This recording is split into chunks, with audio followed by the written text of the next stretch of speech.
नमस्कार। राजस्थान की तमाम फटाफट खबरों में आपका स्वागत है। राजस्थान की खबरों के लिए आपसे निवेदन कि यदि आपने राजस्थान की खबरों के लिए आपके अपने चैनल को सब्सक्राइब नहीं किया है तो कृपया करके आपके अपने चैनल को सब्सक्राइब कर लें। आप सब्सक्राइब करते हैं तो हमें हिम्मत होती है सही और सच्ची खबरें आप तक पहुंचाने की, वरना मीडिया में किस तरह की खबरें आपको दिखाई जा रही है यह आप भली भांति जानते हैं। मीडिया में किसका डर दिखाया जाता है, मीडिया में किससे आपको असुरक्षित रहने के लिए कहा जाता है, यह आप भली भांति जानते हैं। शाम को 5 से 6 बजते ही मीडिया शुरू हो जाता है आपको किसी नकली डर को बताने के लिए, और नकली डर ऐसा डर जिससे आप असुरक्षित महसूस भी करते हैं। लेकिन क्या आपको बताया गया कि बच्चों के हक का दूध पाउडर, जी हां, आपके बच्चों के हक का दूध पाउडर मावा फैक्ट्रियों को 160 से 200 रुपए के भाव से बेच रहे हैं हेडमास्टर। क्या आपको लगता है कि आपके बच्चों का भविष्य जो मीडिया बता रहा है उससे असुरक्षित होना ज़्यादा जरूरी है, या उन चीज़ों के लिए ज़्यादा ज़रूरी है जो आपके बच्चों के हक का दूध का पाउडर भी मावा फैक्ट्रियों को बेच रहे हैं? उनसे ज़्यादा डरना आपको ज़रूरी है। आपका बच्चों का भविष्य किससे असुरक्षित रहेगा, मीडिया के डर से या ऐसे लोग जो आपके बीच में बैठे हुए हैं? सरकारी स्कूलों में 69 लाख बच्चों के लिए 722 करोड़ रुपए खर्च हो रहे। मारवाड़ में इससे मावा बन रहा। जी हां, भास्कर की ये बड़ी खबर। राजस्थान के 69 लाख स्कूली बच्चों को रोज दूध देने की 722 करोड़ रुपए की पन्नाधाय बाल गोपाल योजना बच्चों का कुपोषण भले दूर न कर पा रही हो, लेकिन ये सरकारी शिक्षकों के भ्रष्टाचार को पोषित कर रही है। भास्कर टीम ने एक माह पड़ताल की तो खुलासा हुआ कि बच्चों का दूध पाउडर मावा फैक्ट्रियों में जा रहा है। ठेकेदार बनकर भास्कर रिपोर्टर संस्था प्रधानों से मिला, वे बच्चों के दूध के पैकेट मुनाफे पर बेचने को तैयार हो गए।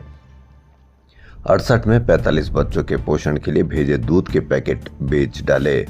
जी हां, आपके बच्चों का दूध कोई दूसरा बेच रहा है, लेकिन मीडिया में किसी और का डर दिखाया जा रहा है। इससे आपको समझना है कि असली डर आपको कहां लगना चाहिए और किनसे आपको सुरक्षित रहना चाहिए। लेकिन आप मीडिया के शिकंजे में इतना फंस चुके हैं कि वह आपको इतना कंट्रोल कर चुका है कि वही बताएगा कि किसको आपको डरना है या किससे आपको डरना है। आपके जहन में कुछ खास है, हर घर कुछ कहता है, तोड़ो नहीं जोड़ो जैसे स्लोगन गूंजते हैं तो कैडबरी, एशियन पेंट और फेविकोल खरीदने के लिए बेवश कर देते हैं। तो ये जादूगरी पीयूष पांडे की शब्दों की है। एड गुरु और पद्मश्री पीयूष पांडे 70 साल के जो थे, शुक्रवार को बीमारी के चलते मुंबई में उनका निधन हो गया। पीयूष पांडे जयपुर के रहने वाले एड गुरु थे। पद्मश्री पीयूष पांडे जयपुर के थे। 70 साल की उम्र में उनका निधन हुआ। मिले सुर मेरा तुम्हारा, ये अब की बार मोदी सरकार तक जैसे स्लोगनों से देश को जोड़ा। तो हमारे चैनल की ओर से भी उनको नमन। जयपुर के लिए बड़ी दोपहरी खबर। राजस्थान में भाजपा सरकार ने एक निगम एक मॉडल के तहत जयपुर, जोधपुर और कोटा के नगर निगमों में प्रशासकों की नियुक्ति के आदेश जारी किए हैं। इसके साथ ही चुने हुए निगमों और मेयर पार्षदों के अधिकार खत्म हो जाएंगे। स्वायत्त शासन विभाग द्वारा जारी अधिसूचना के अनुसार इन तीनों शहरों के नगर निगमों का कार्यकाल 9 नवंबर 2025 को समाप्त होगा। पहली बार ऐसा हुआ जब शहरी निकायों की कमान सीनियर IAS यानी संभागीय आयुक्तों को दी गई है। अब तक जिम्मेदारी जिला कलेक्टर या नगर निगम के कमिश्नर को दी जाती थी। इस आदेश के बाद नए निर्वाचित बोर्ड के गठन तक संबंधित संभागीय आयुक्तों को प्रशासक के रूप में शहरी सरकार की जिम्मेदारी सौंपी गई है। वहीं मंत्री झाबर सिंह खर्रा ने कहा कि 2009 में मेयर एक पार्टी का और बोर्ड दूसरी पार्टी का था। 5 साल तक खींचतान रही। चुनाव जनवरी-फरवरी 2026 में होंगे। टकराव नहीं होने का फॉर्मूला मिला तो मेयर और चेयरमैन का चुनाव सीधे कराएंगे। फॉर्मूला नहीं मिला तो पुराने सिस्टम से चुनाव कराने पड़ेंगे। इस पर आप अवश्य कमेंट करके बताएं कि चुनाव अलग अलग होंगे या एक ही बार में चुनाव होंगे। इस साल दिसंबर में 50 नगरीय निकाय, जनवरी में 90 और फरवरी में एक निकाय का कार्यकाल पूरा होगा। नवंबर तक 168 निकायों में प्रशासक लगाए जा चुके हैं। प्रदेश में 309 निकाय हैं। 2019 में तत्कालीन गहलोत सरकार ने जयपुर, जोधपुर, कोटा में 2-2 निगम बनाए थे। उसके बाद प्रदेश में उस समय 196 नगरीय निकाय हो गए थे। तृतीय श्रेणी शिक्षक भर्ती परीक्षा 2025 की विज्ञप्ति नवंबर में आएगी। चयन बोर्ड ने पद बढ़ाने से इनकार कर दिया, साथ ही परीक्षा तिथि में बदलाव नहीं होगा। चयन बोर्ड ने परीक्षा 17 से 21 जनवरी के बीच होने की संभावना जताई है। भर्ती परीक्षा के लिए विस्तृत विज्ञप्ति नवंबर के प्रथम माह में जारी होगी। लेवल 1 और लेवल 2 के 7,759 पदों पर भर्ती होगी। प्रारंभिक शिक्षा विभाग में तृतीय श्रेणी शिक्षकों के रिक्त पद नहीं होने के कारण पूर्व में घोषित पदों के लिए ही परीक्षा होगी। इसमें 5,000 पद प्रारंभिक शिक्षा विभाग तथा 636 पद संस्कृत शिक्षा विभाग से संबंधित है। लेवल 2 में 2,123 पदों के लिए परीक्षा होगी। चयन बोर्ड के अध्यक्ष आलोक राज का कहना है कि विस्तृत विज्ञप्ति 7 नवंबर के आसपास जारी होगी। कांग्रेस की ओर से राजस्थान के 50 जिलों में जिला अध्यक्ष चयन की प्रक्रिया के तहत शुक्रवार को दिल्ली में एआईसीसी वॉर रूम में बैठक हुई। इसमें सामने आया कि पिछले 20 दिन जिलों में चली रायशुमारी के बाद पैनल फाइनल कर दिए हैं। पार्टी के 50 में से 48 जिलों में जिला अध्यक्ष के पैनल तैयार कर लिए गए हैं। उपचुनाव के मद्देनजर 12 और झालावाड़ जिले के पैनल तैयार नहीं किए गए हैं। कांग्रेस में इस बार जिला अध्यक्ष के चुनाव के लिए नई प्रक्रिया को अपनाया। पार्टी आलाकमान के द्वारा नियुक्त पर्यवेक्षकों ने हर जिले में 6-6 लोगों के नाम पैनल में शामिल किए हैं। कई जिलों में 6 से कम भी नाम के पैनल बने हैं। 13 जिले ऐसे जिनमें पूरे 6 नाम ही नहीं मिले। इसके बाद पूर्व सीएम अशोक गहलोत बोले कि इतनी पारदर्शिता से पहली बार जिला अध्यक्ष चुनाव हो रहा है। दिल्ली स्थित कांग्रेस मुख्यालय पर केसी वेणुगोपाल ने 30 पर्यवेक्षकों, राजस्थान प्रभारी सुखजिंदर सिंह रंधावा, प्रदेश अध्यक्ष गोविंद सिंह डोटासरा और नेता प्रतिपक्ष टीकाराम जूली के साथ बैठक की। अब इन नाम में से 3-3 नाम का पैनल तैयार किया जाएगा। जी हां, दिल्ली में खुले कांग्रेस पैनल के लिफाफे। 50 में से 48 जिलों के नामों की सूची तैयार हो गई है। जयपुर में जेडीए ने शहर के व्यस्त चौराहों, तिराहों से ट्रैफिक दबाव कम करने की तैयारी कर ली। इसके लिए पुराने सिग्नल पोल हटाकर नई डिजाइन के retrofit LED illumination light pole लगाएगा। ट्रैफिक पुलिस ने इसका ट्रायल रामबाग चौराहे पर किया था, जो सफल रहा। अब जेडीए ने शहर की 21 प्रमुख सड़कों पर 46 जगह इन पोल को लगाने का निर्णय लिया है। इससे वाहन चालकों को 700 मीटर दूर से ही पता चल जाएगा कि सिग्नल ग्रीन है या रेड। प्रोजेक्ट पर 1.90 करोड़ रुपए खर्च होंगे। जेडीए ने इसके लिए टेंडर जारी कर दिया है। इसके बाद 4 से 5 माह में नई सिग्नल लाइट्स लग जाएगी। जयपुर एयरपोर्ट से इस बार विंटर शेड्यूल में एयर कनेक्टिविटी और मजबूत होने जा रही है। एयरपोर्ट प्रबंधन के अनुसार भूटान के पारो एयरपोर्ट और वियतनाम के हनोई के लिए डायरेक्ट इंटरनेशनल फ्लाइट शुरू करने की तैयारी है। फिलहाल इन उड़ानों की शुरुआत की तिथि तय नहीं की गई है, लेकिन शेड्यूल को मंजूरी मिल चुकी है। अब यानी जयपुर से भूटान और वियतनाम के लिए भी उड़ानें मिल सकेगी। दिवाली के मौके पर शहर के कई परिवार अपने अपने गांव गए थे, लेकिन इसी दौरान चोरों ने 4 अलग अलग घरों को निशाना बनाकर करोड़ों रुपए की संपत्ति पर हाथ साफ कर दिया। जयपुर के करनी विहार इलाके में तीजा नगर स्थित मकान के बेडरूम से 12 किलो चांदी के आभूषण, बर्तन और मूर्तियां, 50,000 रुपए नकद और सोने की ज्वेलरी चोरी कर ली गई। पीड़ित ललितेश उपाध्याय ने बताया कि घर में मुख्य गेट के साथ बेडरूम में भी सीसीटीवी कैमरे लगे थे, लेकिन चोर सेंसर की एक्टिविटी देखते ही कैमरा उठा कर ले गए। राजस्थान में कोचिंग संस्थानों की असंगठित व्यवस्था और मनमानी पर लगाम लगाने के लिए राज्य सरकार ने राजस्थान कोचिंग सेंटर अधिनियम 2025 को लागू किया है। अधिनियम के तहत कोचिंग संस्थानों के संचालन और निगरानी के लिए कोचिंग रेगुलेटरी अथॉरिटी बनाई जाएगी और जिला स्तर पर कलेक्टर की अध्यक्षता में समिति गठित होगी। वेब पोर्टल व हेल्पलाइन स्थापित की जाएगी। कोचिंग सेंटर में कम से कम 100 छात्र हो। नियम उल्लंघन पर 2 लाख रुपए तक का जुर्माना लगाया जाएगा। अब आप इस पर अवश्य कमेंट करके बताएं कि क्या जुर्माना लगेगा या उस पर एक इंस्पेक्टर राज की तरह कोई राज तो नहीं कर पाएगा। इसलिए आप अवश्य इस तरह के नियम बनाएं ताकि आम आदमी को भी पता लग सके कि कहाँ कैसी हेल्पलाइन हो रही है, कहाँ कितनी शिकायत दर्ज हो रही है और कहाँ उसका समाधान किया जा रहा है। जैसलमेर के लोंगेवाला युद्ध क्षेत्र में सेना की भैरव बटालियन और अश्विन पलटन के युद्ध का प्रदर्शन किया गया। अत्याधुनिक कॉम्बैक्ट व्हीकल्स, मुख्य युद्धक टैंकों, मानव रहित ड्रोन सिस्टम्स और नेटवर्क सेटरिंग ऑपरेशन की क्षमताओं का प्रदर्शन किया गया। एनएसए को लेकर एडवाइजरी कमेटी ने शुक्रवार को जोधपुर सेंट्रल जेल में सोनम वांगचुक से 3 घंटे तक बात की। कमेटी ने एनएसए लगाने को लेकर वांगचुक का पक्ष जाना। वांगचुक की पत्नी गीतांजलि अंगमो भी साथ रही। बोर्ड में अध्यक्ष और पूर्व न्यायाधीश एम.के. हुजूरा, जज मनोज परिहार और सामाजिक कार्यकर्ता इस्पल जयेश अंगमो थे। एक और बड़ी खबर भास्कर से। आरटीओ अफसर और बस कोच बनाने वालों की मिलीभगत से मानकों के विपरीत स्लीपर कोच बनाने और फर्जी रजिस्ट्रेशन का खुलासा हुआ है। यह रजिस्ट्रेशन राजस्थान समेत अरुणाचल, बिहार, आसाम में कराया गया। ये जानकारी जैसलमेर अग्निकांड के बाद परिवहन विभाग की जांच में आई है।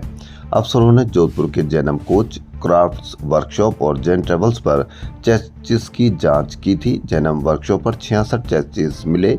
जांच रिपोर्ट में अफसरों ने दावा किया कि बिना बॉडी बने 26 बसों का रजिस्ट्रेशन कर दिया गया। आप इससे अब जर्जर बस का हवाला देखेंगे, हर खबर में इसकी खबर देखेंगे। हर जगह आप बसों को ही दोषी मानेंगे, जबकि कई अफसर इस पर भी शामिल होंगे। कैसे कोई बस बिना जांच के सड़क पर दौड़ सकती है? कैसे कोई बस बिना रजिस्ट्रेशन के सड़कों पर दौड़ सकती है? कैसे कोई बस बिना बॉडी चेक किए ही सड़कों पर दौड़ सकती है? इससे आप समझे, क्योंकि इसमें आपका नुकसान है। आप असुरक्षित रहते हैं, लेकिन मीडिया आपको बताता है कि आपको किससे असुरक्षित रहना है। पूरे दिन भर आपके सोशल मीडिया पर इस तरह की नफरती भरी बातें आपको बताई जाती है कि आप पूरी तरह से शिकंजे में आ गए व्हाट्सएप, सोशल मीडिया पर और मीडिया पर।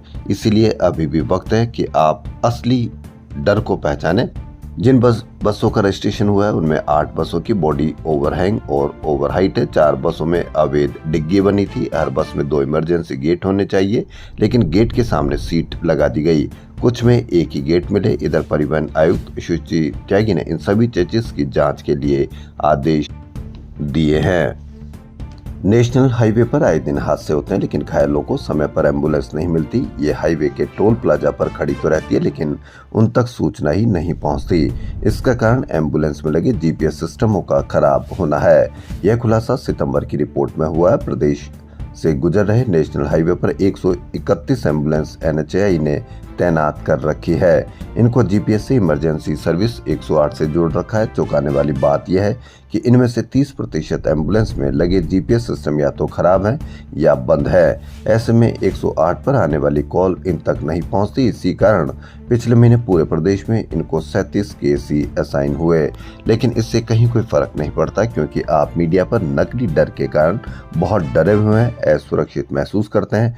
जबकि आपका असली डर यह है कि आपको एम्बुलेंस दिख रही है, तो क्या आप चेक करें कि 30% के जीपीएस खराब है, तो क्या आपके जो हाईवे पर आप जा रहे हैं तो क्या उसकी एम्बुलेंस बस पे जीपीएस लगा हुआ है वह सही है या नहीं है।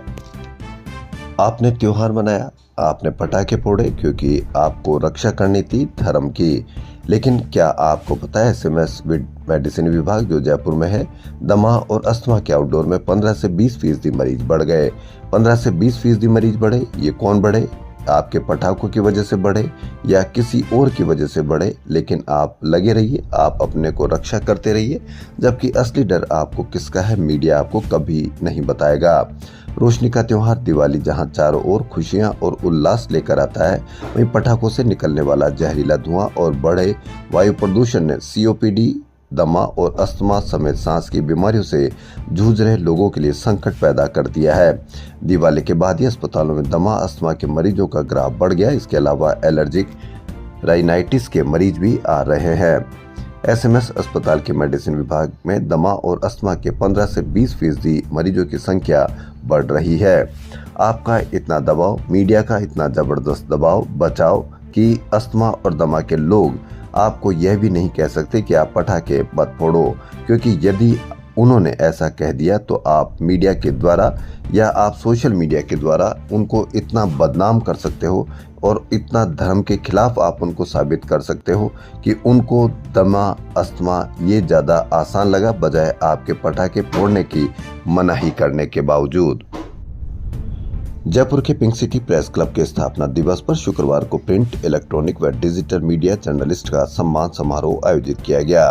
प्रेस क्लब सभागार में मुख्य अतिथि उप मुख्यमंत्री डॉक्टर प्रेमचंद बैरवा थे। उन्होंने कहा कि मीडिया लोकतंत्र का चौथा स्तंभ है, जो समाज एवं सरकार के बीच सेतु का कार्य करता है। विधायक गोपाल शर्मा, महात्मा गांधी हॉस्पिटल के संस्थापक ML स्वर्णकार, वरिष्ठ पत्रकार प्रवीण चंद्र छाबड़ा व संजीव श्रीवास्तव, क्लब अध्यक्ष मुकेश मीणा व महासचिव मुकेश चौधरी ने दीप प्रज्वलन कर समारोह का शुभारंभ किया। अध्यक्ष मुकेश मीणा ने पत्रकारों की लंबित पेंशन, अधिस्वीकरण सरलीकरण, पत्रकार सुरक्षा कानून आदि की मांग रखी। उन्होंने पत्रकार आवास योजना पर सरकार का नरम रुख अपनाए जाने की बात भी कही। राजस्थान के प्राथमिक एवं सामुदायिक स्वास्थ्य केंद्रों पर अर्जेंट टेम्परेरी बेसिस यानी UTB पर सेवाएं दे रहे 600 डॉक्टरों को एक्सटेंशन का इंतजार है। सरकार समय समय पर 6 माह की अभिवृद्धि कर रही है। इस साल अप्रैल से सितंबर तक अभिवृद्धि की गई थी।